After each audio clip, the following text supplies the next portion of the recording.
Hey gang, Zippo. Imagine that, me with another gun video. This primarily, I'm going to show you guys some options with these North American arms, things that you can do to them to customize them to fit your needs. This, that, dies, dat, and the other ting. But first off, I wanted to show you guys North American Arms projected next release. As of right now, it's only available to a select few. After that select few, if the supply is not exhausted, they will possibly, and it's not in stone, they will possibly put this gun into production. Beforehand, these are all going to be a handmade gun. The limit of numbers is 500. Is all they plan on making by hand. If the sales are favorable, they will go ahead and put them into the production line. But, excuse me, got stuff on my mat there.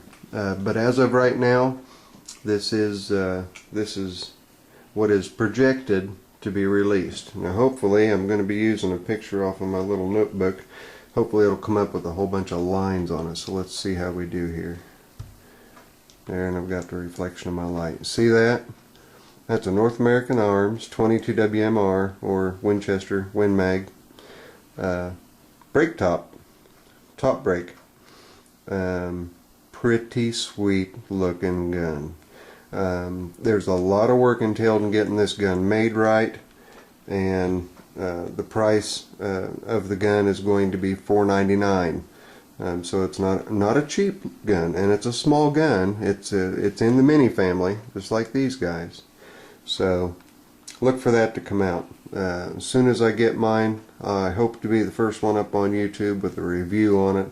I do not plan on shooting mine. It's going to be put away, but hopefully we'll have some people do some ballistics tests on them and whatnot. You can tell by looking, it's going to have a slightly longer barrel. Looks to be, if I was to make an uneducated guess, about 2.5 inch long barrel. I don't know all the mechanics of it yet, so when I get it, I'll get the video up, show you guys the whole ins and outs about it. But I'm really excited about it, so stay tuned for a review on this when it gets in. Now, on to what I've got on the table here.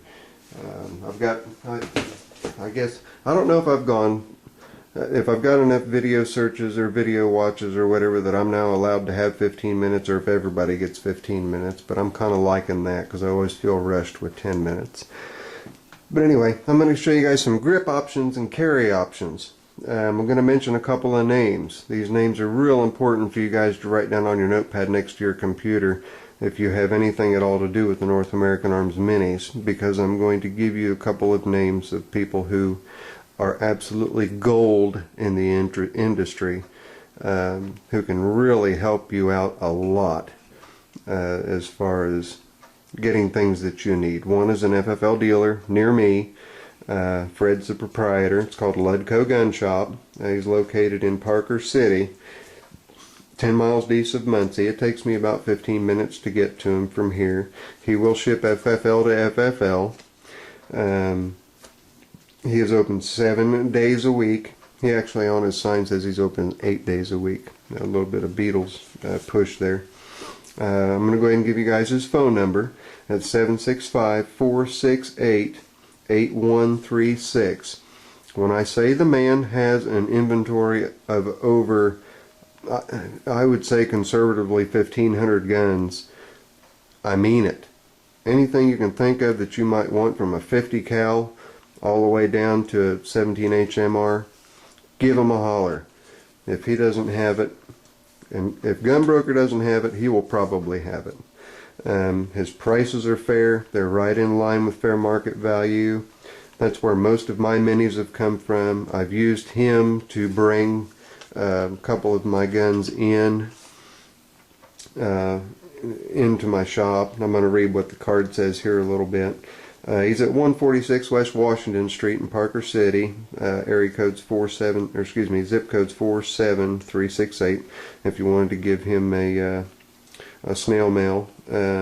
He has a website. It is www.ludgunsshop.net. He has new guns, used guns, handguns, rifles, shotguns, ammo, scopes, holsters, knives, black powder guns, reloading, and when I say black, he's also got the companions, the North American Arms companions. Scopes, holsters, knives, black powder guns, reloading supplies, gunsmithing service, coon hunting lights, game calling tapes, live bait and tackle, archery supplies, blowguns, slingshots, rubber band shooters, anything that has to do with a gun that shoots any kind of a projectile. He's the man to go to in my area. Very easy to work with. If he doesn't have something in stock that you want, he will get it for you. Like my 22 short, I'd been waiting for it for some time, but he finally got it in. And it's a harder one to get a hold of. But he's where I've gotten all of my NAA minis. They've all come from him. The only one that came in a special order is down here is my Earl 3-inch, which matches my excuse me, I need to be correct on this. The numeric numbers are the same. The prefixes are different. They are not a matched set. They are a first release and then the following year the second release. And I was given an opportunity to order this one with the serial number that I wanted. And I wanted the serial number to match this one because they're both below 100. So that would make this one a custom serial number order.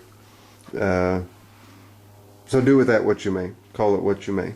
Oh, by the way, the brake tops, when they come out, if Sandy and Kenny and everybody decides that they're going to go ahead and go forward with it, it's going to eventually become a convertible to where you have a conversion cylinder to go from 22 Magnum to 22 long rifle.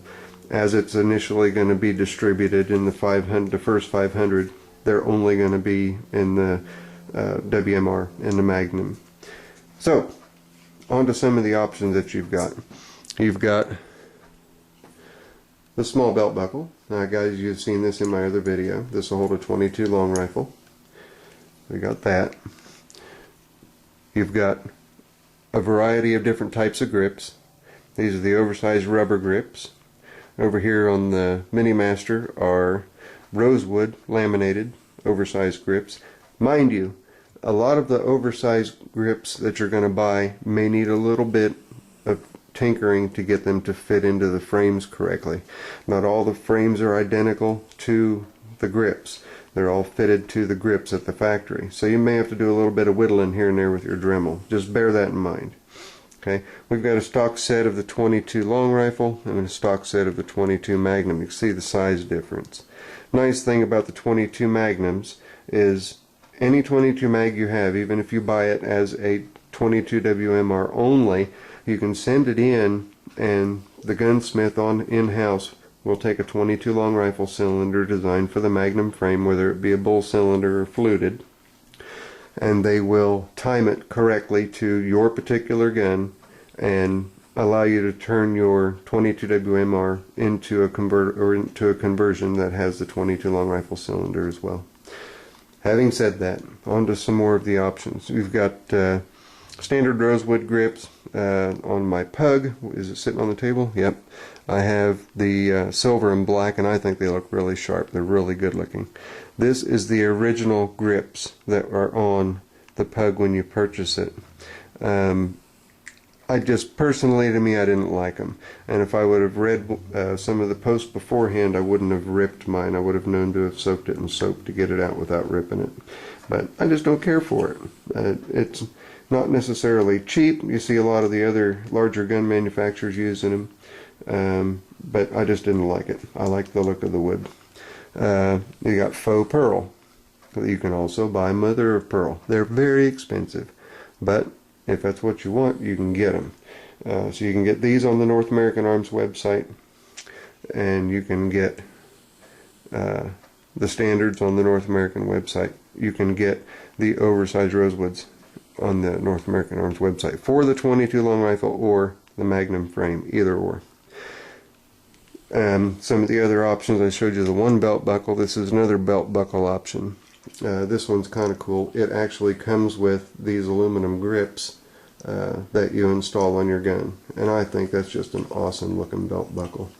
You see the cylinder comes through, and the rear grip that comes with it has machining on the back of it, and that's what holds it and pops it out.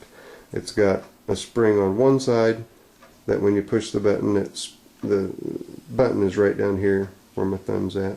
When you push that, it spreads this out. When it spreads this over, this other steel arm, and it's sprung steel, pushes the gun outward forward so that you can remove it. I'm going to go ahead and remove it for you. You push that button and the gun pops. When it pops out, you have to grab it and pull it forward because it's got a little pin that goes into the cylinder. So there it is, and I just thought it was super neat. And going back to Ledco's, he's got a few more of them there. Give him a call. You can buy one off of him and he'll ship it to you right there. And he's got he's still got this one too, and you'll like his prices when you give him a call. He's got real fair prices. He's also got a set of white mother of pearl grips available there also. Now I'm going on to the second person that I wanted to mention, and I want to give super special thanks to Jason, which everybody might know as Mad Hat. He makes some of the most incredible holsters, and he works with us guys for what we want. His latest latest creation is a small of the back holster that holds 2 of our minis, and he can make it in any configuration of the guns that he currently has on hand. So I believe that he can make, if you wanted a pug and a 22 mag convert or 22 mag holster, he could make one to accommodate that. He can make it double pug, make it a pug and a long rifle, a pug and a short. He can do just about any variety. I think he's got a Black Widow also. He can do all these different varieties of configurations for you to be able to hold 2 guns in the small of your back. Super neat. And Jason, I can't say enough about you. You do a wonderful thing. Even though you look like a peacock with your mohawk, a bunch of different colors, you're an awesome guy. And I recommend that everybody take a chance and go over to the North American Arms chat site. It's Tell Us Your Story on the home page. Click on that. Go in and read a bunch of the different things that are going on there. We've got a guy in there, and he has a blog spot, and he has done an interview with Jason, which is pretty cool. You know, it shows a picture of Jason sitting at his workbench, doing some of his doing what he does best, which is making holsters. But I've got a couple oddballs on the table too. They bear, I guess, a little bit of mention. There's an old Davis Arms, which was hired by Colt to make a pocket Derringer. Fires 122 short. Then I've got a 22 Magnum here that is made by Davis Industries in Chino, California, in USA.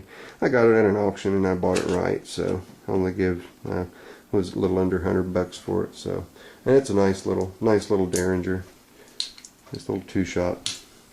But anyway, that's all I've got for you for right now. This is my 3rd video today. Enjoying spreading a little bit of my wealth as far as knowledge goes, and also, you know, to put the plugs out there for the incredible work that Mr. Mad Hat does. Here's a couple of holsters that he made for my pair of 4-inch Earls, and it just awesome job. They hold 9 rounds each. And he's also got a number of different. You guys need to go in and just look at all the different types of holsters that he's got. This is a front pocket that I actually use in the back pocket, and depending on the shape of your pocket, it'll depend on which one, you know, what styles you guys want to get. He's got strong sides inside the waistbands, in the pockets. Just go take a look. Super awesome talent that he has, and he does it right, and his prices are reasonable. And I see nothing but greatness with this kid coming along in life. And this is Zippo, later, and I am out.